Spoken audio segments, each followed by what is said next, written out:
ये 25 जून 1975 को जो आपातकाल लगा था, ये एक तरह से संविधान की हत्या हो गई है।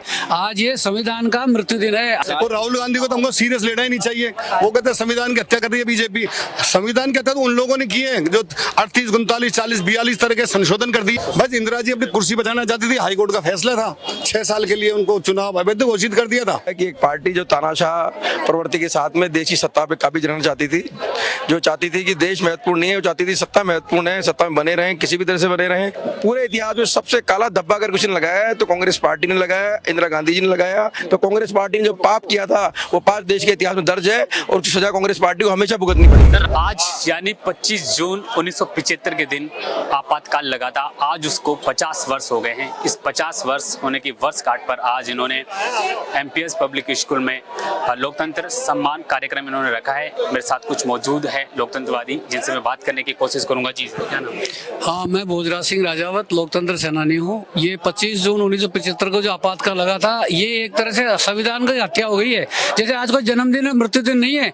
आज ये संविधान का मृत्यु दिन है। आज जो है संविधान को पलट दिया था और रात के 12 बजे और इंदिरा गांधी जो तत्कालीन प्रधानमंत्री थी, अपनी कुर्सी बचाने के लिए जब इलाहाबाद हाईकोर्ट का फैसला आ गया था, उनको निष्कासित कर दिया था, तो उन्होंने इमरजेंसी लगा दी और संविधान में फेरबदल कर दिया। 38वां संशोधन कर दिया, 39वां संशोधन कर दिया, प्रेस पर सेंसरशिप लगा दी और कोई बोलने का अधिकार नहीं था और सबको जेलों में ठूस दिया गया। तो ये काला दिवस था आज का। और कोई पूछना चाहो तो पूछ लो इसके बारे में आप। उसके बाद क्या नाम लगता है? उसके बारे में सबने सत्याग्रह, हमारे जो मित्र परिषद अध्यक्ष है मोहन जी भालाईडी, आप बताएंगे। 25 जून की काली रात को जो इमरजेंसी लगी, सेंसरशिप लगा दी गई, पत्रों की लाइटें काट दी गई थी, पूरे जेल बना दिया था पूरे देश को। लोगों को, बड़े बड़े नेताओं को जेल में मीसा में बंद कर दिया था। उनको कोर्ट जाने का अधिकार नहीं था। उसके बाद में लोक संघर्ष समिति बनी 6 महीने बाद में। हम लोग रात को पेपर मारते थे, दीवार लेखन करते थे, पोस्टर चिपकाते थे। नवंबर में 14 नवंबर से आंदोलन शुरू हुआ। हम लोग सत्याग्रह करके और जेलों में गए। जेलों में बहुत ज्यादा परेशानी थी। वहाँ गिरफ्तार किया हमको, वहाँ मार लगाई, नाम पूछा भाई किसने भेजा है आपको, हथकड़ी डाल करके बाजार में होकर ले गए, अपमानित किया। और जेल में रहते हुए भी बहुत ज्यादा समस्याएं थी हमारे सामने। और उसके बाद में जेलों में भी क्या था, भोजन उतना ही मिलता था जितना जेल में तय था। 7 लोगों के बीच में 7 दिन के लिए 1 बट्टी साबुन मिलता था नहाने धोने के लिए, और कोई व्यवस्था थी नहीं। 1 कंबल मिलता था, उसी को ओढ़ते थे, उसी को बिछाते थे, यही चलता था। टॉयलेट की व्यवस्था नहीं तो कोई बहुत बढ़िया। तो किस कारण से लगाया गया था आपातकाल? बस इंदिरा जी अपनी कुर्सी बचाना चाहती थी। हाईकोर्ट का फैसला था, 6 साल के लिए उनको चुनाव अवैध घोषित कर दिया था, इसलिए उन्होंने इमरजेंसी लगा दी। आपातकाल के बाद इस पर क्या प्रभाव पड़ा? प्रभाव पड़ा ना, सारा देश तो जेल बन गया। लोगों को कोई बोलने नहीं देते थे, विपक्ष को बोलने नहीं देते, जेलों में डाल देते थे, पुलिस से डरते थे। अभी आपने कहा कि नसबंदी करते थे लोगों को, 20 से 25 साल के हजारों लोगों को नसबंदी कर दी, जिनकी शादियां भी नहीं हुई थी। तो इसलिए ये सारे अत्याचार हो रहे थे। अभी आपने कहा कि इंदिरा जी उस समय सत्ता का दुरुपयोग कर रही थी। अभी राहुल गांधी लगातार अपने भाषणों में कहते हैं कि बीजेपी जो सत्ता में पार्टी होती है वही सत्ता का दुरुपयोग करती है। क्या और राहुल गांधी को तो हमको सीरियस लेना ही नहीं चाहिए। वो कहते हैं संविधान की हत्या कर रही है बीजेपी। संविधान की हत्या तो उन लोगों ने की है जो 38, 39, 40, 42 तरह के संशोधन कर दिए, उन्होंने हत्या की है। आपातकाल लगा दिया, लोगों को न्यायालय में नहीं जा सकते न्याय लेने के लिए, तो हत्या तो उन्होंने की है ना। क्या कहेंगे आगे? जो क्योंकि राहुल गांधी बार बार यही कहते हैं कि जैसा उन्होंने किया उसको सीरियस लेना ही नहीं चाहिए। आज जो नरेंद्र मोदी कर रहे हैं बहुत बढ़िया कर रहे हैं। धारा 370 हटाई है, राम मंदिर बना, सब संविधान के तहत हुआ है। 3 तलाक हुआ है, संविधान के तहत हुआ है, तो संविधान से काम हो रहे हैं। वो तो क्या है कि जैसे कह रहे प्रसव काल की पीड़ा है, वो तो टेंशन में है। लेकिन वो तो कहते हैं कि इंदिरा गांधी हिम्मत वाली थी। 1971 में हमने बांग्लादेश के बनाई। हिम्मत वाली थी जब तो इमरजेंसी लगाई। किसमें हिम्मत थी जो देश को जेल बना देता?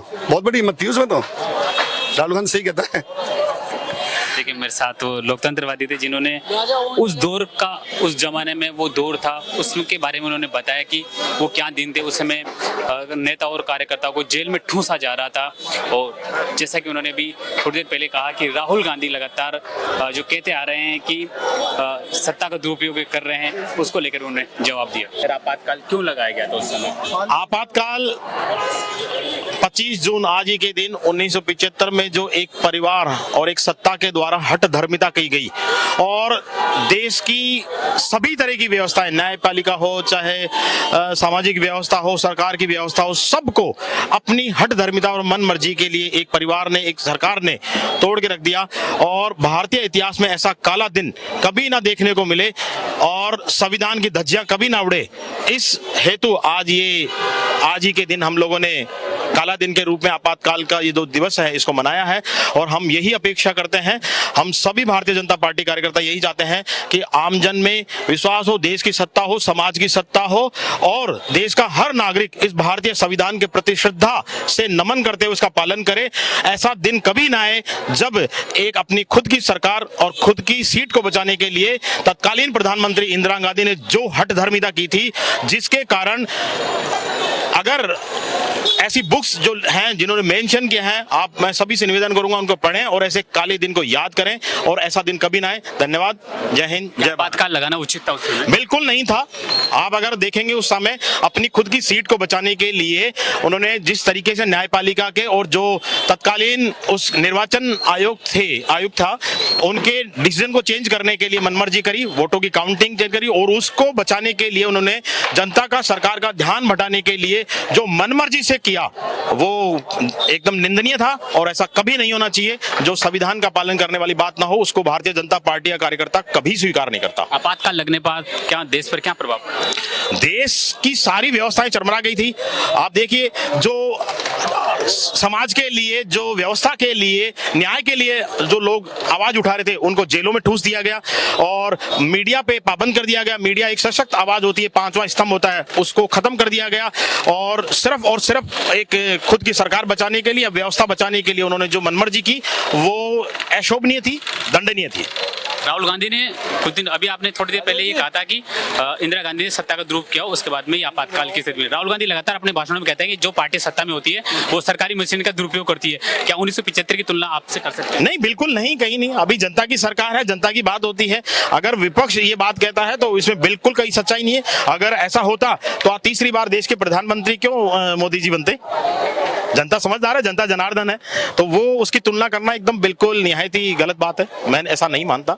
यहाँ संपूर्ण आज़ादी है और मुझे तो लगता है कभी कभी आज़ादी का बहुत ज़्यादा हम लोगों ने कई मायनों में देखते हैं तो गलत उसका सेंस हो रहा है, उसका मनमर्जी करते हैं लोग। बाकी भारतीय जनता पार्टी और तत्कालीन अभी देश के प्रधानमंत्री और उनकी सरकार, उनके मंत्री, उनका विचार परिवार, सब देश के लिए, संविधान के लिए काम करने वाले लोग हैं, जो जिनके बोली में, जिनकी कथनी में, करनी में, सब में एक भाव है। आपने संविधान के लिए कहा, राहुल गांधी लगातार कहते हैं कि जो पार्टी भी सत्ता में बैठी संविधान को चकनाचूर कर रही है और संविधान का अपमान कर रही है, संविधान को मान नहीं रही है।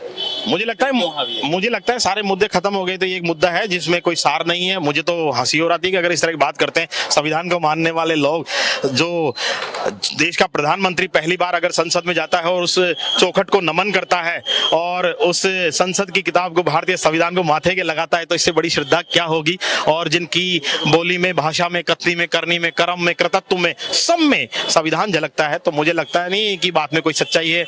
आप खुद समझ सकते हैं, जनता खुद समझती है। जी।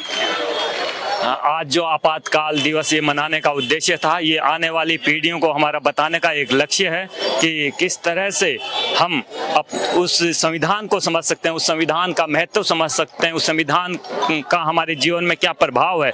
ये एक बड़ा, यही बताना हमारा मकसद था और इसीलिए शायद हम इस दिवस को मना रहे हैं और आने वाली पीढ़ियों को ये पता चले कि संविधान का महत्व क्या है। बिना संविधान के मुझे नहीं लगता कि आप इस देश के अंदर मानवीय मूल्यों की कीमत पहचान सकते हैं। क्या उस समय आपातकाल लगाना उचित था?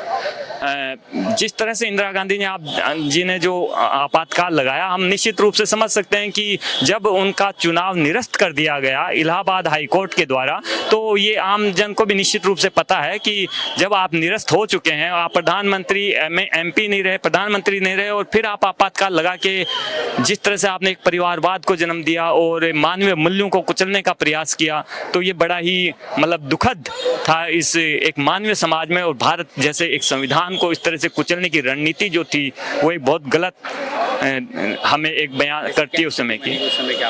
और निश्चित रूप से एक सरकार अपना बचाव करना चाहते थे, एक जो चाहते थे कि हम ही मुख्यमंत्री, हम ही प्रधानमंत्री रहें, सर्वेसर्वा हम ही रहें। इसलिए सबकी मेहनत है। आपातकाल क्यों लगातार आपातकाल लगने क्या कारण था?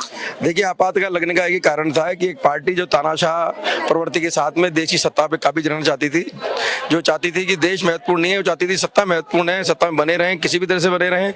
इसके लिए आपातकाल लगाया गया, लोकतंत्र के अधिकारों को हनन किया गया, जनता के अधिकारों की अभिव्यक्ति आज़ादी को खत्म कर दिया गया, बिना किसी कारण के गिरफ्तारी करने का अधिकार दे दिया गया, और उसके न्यायपालिका में सुनवाई भी नहीं थी। विपक्ष के नेताओं को जेल में ठूस दिया गया, कुमारों की नसबंदी करा दी गई। बहुत कुछ ऐसे कांड हुए हैं। वो तो देश के पूरे इतिहास में सबसे काला धब्बा अगर किसी ने लगाया है तो कांग्रेस पार्टी ने लगाया, इंदिरा गांधी जी ने लगाया।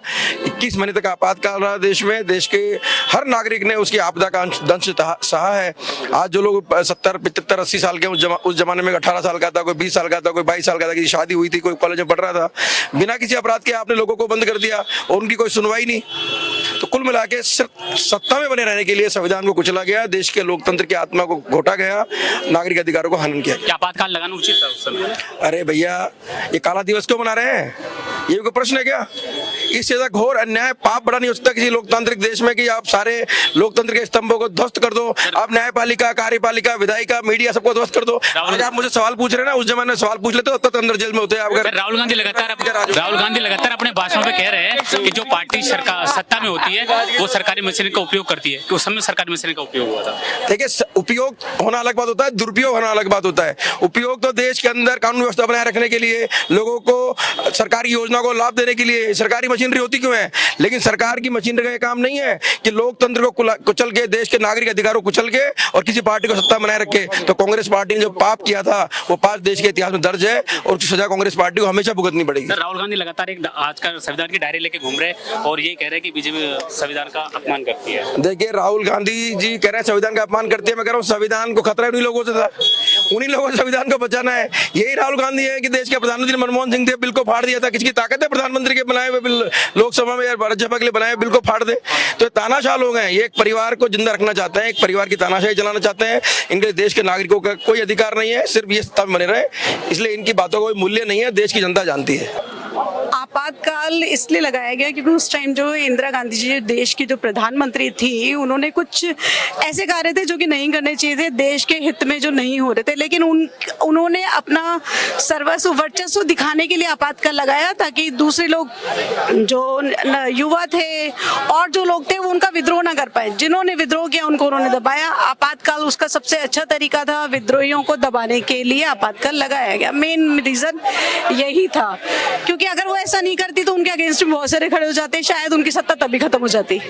ये मेन रीजन था, जहां तक हम जानते हैं, क्योंकि शायद हम तो उस टाइम पैदा भी नहीं हुए थे, लेकिन जितना हमने सुना, जितना हमने समझा, उससे तो हमें यही पता चलता है। और आपातकाल के टाइम में जितने भी उस टाइम आपातकाल में जो जेल के अंदर गए, जिन्होंने आपातकाल का विद्रोह किया, उन लोगों को उन्होंने जेल में डाल दिया। जो क्या कहते हैं, स्वतंत्रता सेनानी जो उस टाइम के थे, उन लोगों ने जितना उनकी यातनाएं झेली हैं, सब कुछ है, वो तो हम अभी फील भी करना चाहे तो शायद हम लोग नहीं कर सकते, क्योंकि हम फील भी नहीं कर सकते उस चीज को जो उन लोगों ने सहा होगा।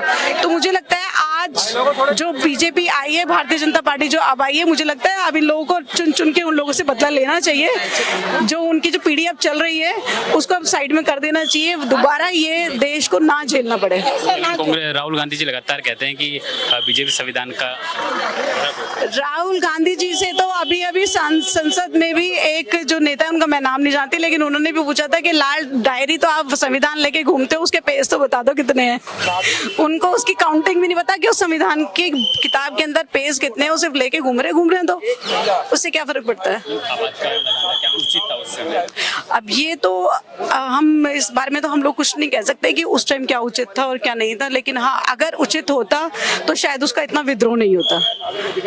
आज के हिसाब से सोचा जाए तो लगाना बहुत जरूरी था आज। बस मैं तो आप अंजू जी हैं, परिचय दीजिए। आप बताइए थोड़ा, क्यों लगा, क्या अंजू महेश्वरी, आपातकाल लगाना जरूरी था। जो आज संविधान की बात करते हैं उन्होंने ही संविधान को ख़त्म करने की बात करी थी।